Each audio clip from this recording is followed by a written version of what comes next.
£8 5 ounces, 51 fight record, 38 wins, 17 inside the scheduled distance, 11 defeats and 2 draws. He comes to the ring as the former WBC super featherweight champion of the world from Mexico City, Gamaliel Diaz.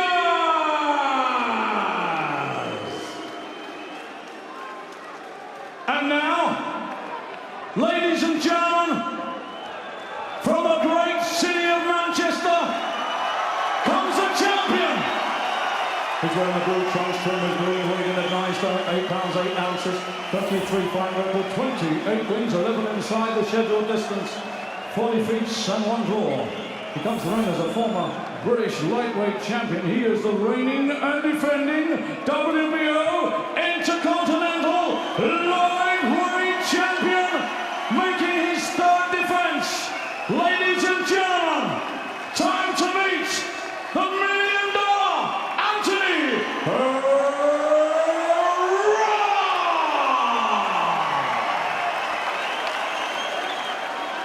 So let's get the action underway then. 12 rounds of boxing for the WBO Intercontinental Lightweight Championship.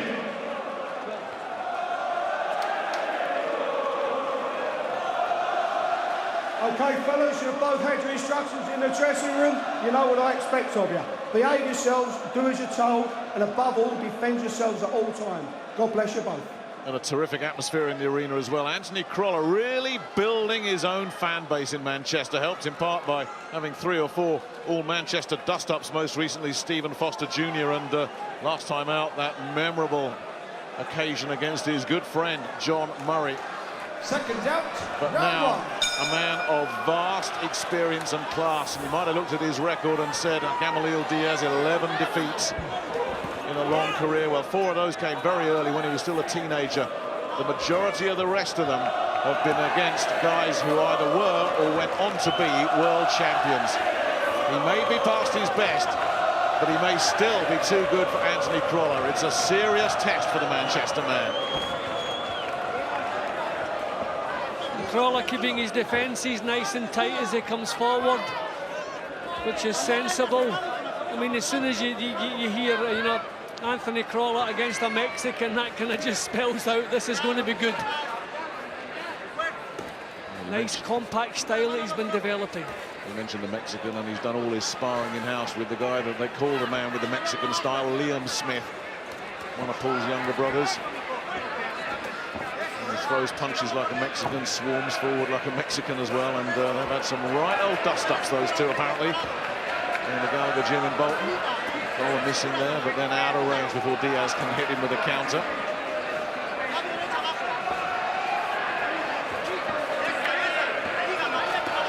The thing you've noticed with Crolla in his recent fights is how he stays calm early on, works out what his man can do, and then he just comes on so strong in the second half of fights. Nice body work there from Diaz. A nice little right hand as well. Yes, Crolla doesn't waste too much. That's what I like about him. He's over the championship distance. That's so important. He's not finding the target at the moment, Crolla.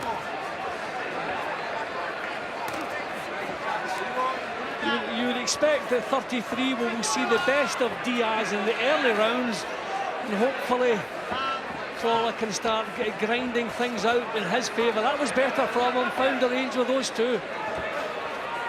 A lot to split them. That's nice as well. Again. Action and clean there. I talked to Anthony, nice double jab there. I talked to Anthony yesterday after the weigh-in, Jim, and he just gets the game, doesn't he? He was saying, look, he said, I can't take too many risks against this fella. I've got to stay with him in the first 5 or 6 rounds, then just make him feel miserable and sorry for himself, then take him out. Getting the jab working, which is so important.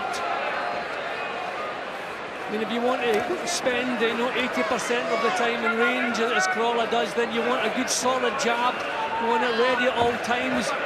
So his time is a good little response there, but most of it blocked from Crolla. Yep, Crolla has settled now. Well, you say most of it was blocked, Jim. There was a nice little right hook to the body that Diaz got through there, and it's just a little warning there for Crolla that if he does mistime his attacks, Diaz will get him with counters.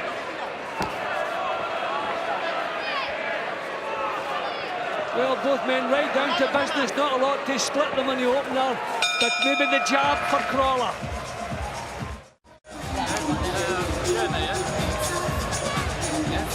Not much in that round, but enough for Anthony Crolla to know he's in with a pretty good operator here. Yeah, Crolla took the first minute or so just to have a look, just to try to work some things out. Took a couple of shots himself, but from that point on, he got his jab working, doubled it up a couple of times, and just nicked it. Seconds One out, marker. round 2. Diaz taking an awful long time to get off his stool. A natural super featherweight, and Richie Davis trying to sort this corner out. And, well, you don't need to speak Spanish to understand what Richie Davis was just saying. But yeah, since winning that world title, he has moved up to lightweight just for his last fight, but he's also been on the floor a couple of times since then, which would suggest that the punch resistance from Diaz is starting to erode as he moves deeper into his 30s. Yeah, well, sometimes the older you get, the reflexes are not quite the same, so you take the punches flush, punches that maybe you could have taken the sting out of. And that's why you see people being stopped when they get that little bit older. You don't suddenly lose your good solid chin. But that's good stuff again. Yep, they're exchanging jabs. That's fair enough. Crolla's going to have to watch this guy's counter-punching. He's looking for those opportunities, Diaz. Nice body shot as well from the Mexican. Really dug that one in.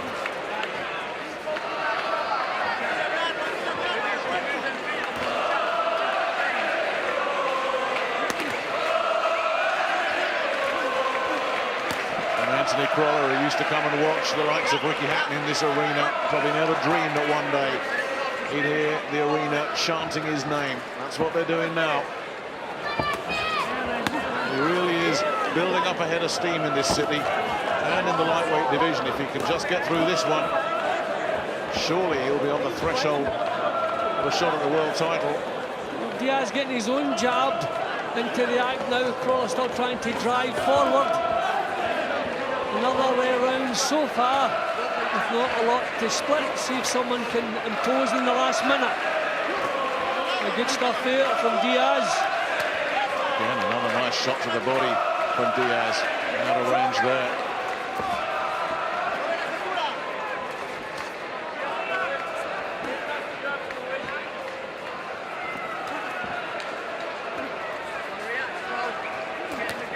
Trying to throw the uppercut there as well. Diaz mixing that into the body attack.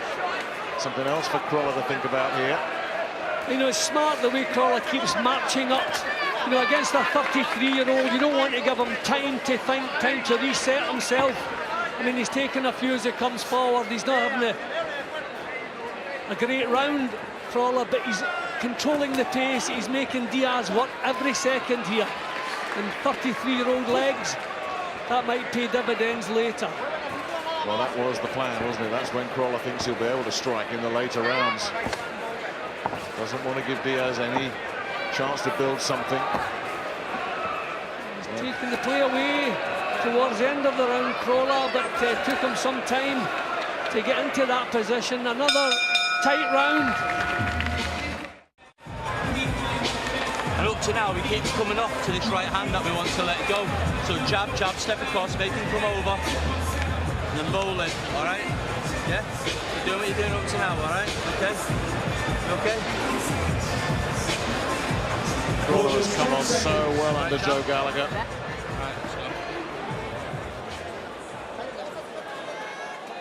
Seconds out, round 3. Round 3 of this 12-rounder, technically for the WBO Intercontinental title. But really effectively for Anthony Crolla, a chance to just stamp himself down as next in line for a shot at one of the world titles. By the way, if you were with us earlier and you heard Sam Eggington in his interview wish all the best to Jerome Wilson, the Sheffield fighter, that is echoed by everybody here at Sky Sports. We know our friend and colleague Dave Caldwell is with him, and our best wishes to Jerome Wilson.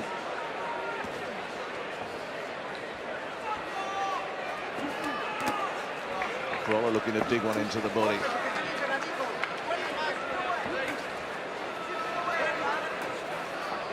Diaz certainly is still looking lively. So he's not just travelling for a payday, he's got himself in good shape. He's trying to take charge here.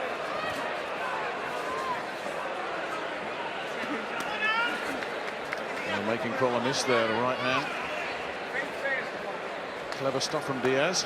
And Crolla might have to start bringing the right hand into play a little bit more often. Little 1-2-3 combinations. This guy's cute, he's experienced, so coming forward, straight forward there with single punches. Won't trouble him too much. Diaz looking the busier at the moment. I don't know how much he's landing clean from Diaz. I mean, a lot of those body shots are looking good, and there's nothing wrong with them, but... No, there's not a great deal of clean stuff coming back, that's the problem. Well, that's also true, yeah. Now, there's not a great deal of quality at the moment, but again... Oh, nice uppercut from Diaz. Wide open as well. Crolla to that one. Yep, I just think Crolla needs to get the right hand in. Left hook, it's becoming a little bit predictable, straightforward with the jab and pretty much nothing else. I don't think there'll be any great panic in the Crolla corner. Joe Gallagher said to me, he said he wouldn't be at all surprised if Crolla's going to have to come from behind to win this one. Oh, that was nice. Diaz took it well, though. Yeah, and back with a decent jab of his own. Yep, this is as good as we hoped it would be.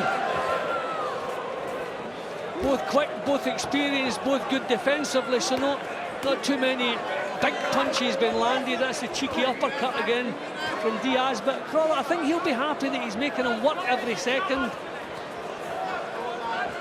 So you don't mind maybe losing a couple of rounds early if you've taken something out of the other guy.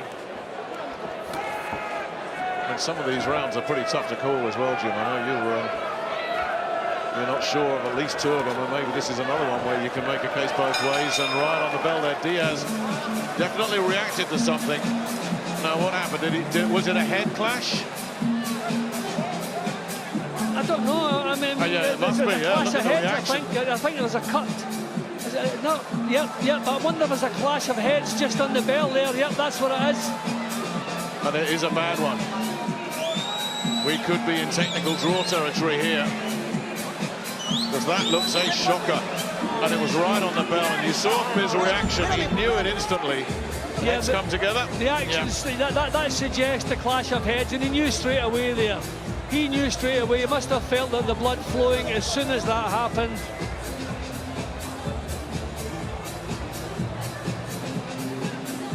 Well, Richie Davis is in that corner having a look, and there's... Corner's 10 seconds. Whilst we're having a look at these head clashes, I'm not sure what's going on in the corner of Diaz. There's some shaking of the head going on. He's still got a towel on his head. I don't think he has any intention of coming out at all here, Gamaliel Diaz. Well, they're giving him water, so that suggests that they're taking... The doctor, waved off. It's over, it's over. Waved off. But is it a technical draw, Nick? Did Richie see the heads coming together? Well, there's no question about it. It was on his blind side, but I mean, obviously, an injury like that, 10 times out of 10 is caused by a clash of heads. Well, it's a bad one, isn't it? And Diaz obviously couldn't see it, but he's got the experience. He knows. He knew instantly, and Crolla knows as well. And this is the outcome you didn't want at all. It's the worst of both worlds. But I think if we get a real good look at that cut, I mean, it is a shocker. And it's just one of those things. And it seemed to catch him on the way up, and for that reason, it's under the eyebrow. It's as though, obviously nothing intentional, but Crolla had dipped down, he was coming back up of the crunch as Diaz rolled over on top of him, and he's caught it. But with his experience, he knew as soon as that happened how serious that was. Yeah, right across the top of the eyelid there, as you can see. So. See, that's it. You could see Crolla was that little bit lower than Diaz. At first I thought it was a low blow he was complaining about, but then the signs weren't, because it was right on the bell, and then the blood started to flow. And I think it was one of the... At the end of the third round, referee Richie Davis, on advice from the doctor, has stopped the contest. without 4 rounds being complete, we have a technical draw. Ladies and gentlemen, we have a technical draw, and still the WBO Intercontinental Lightweight Champion, Anthony $1 Million Crolla! Well, it satisfies nobody. Plenty of action still to come.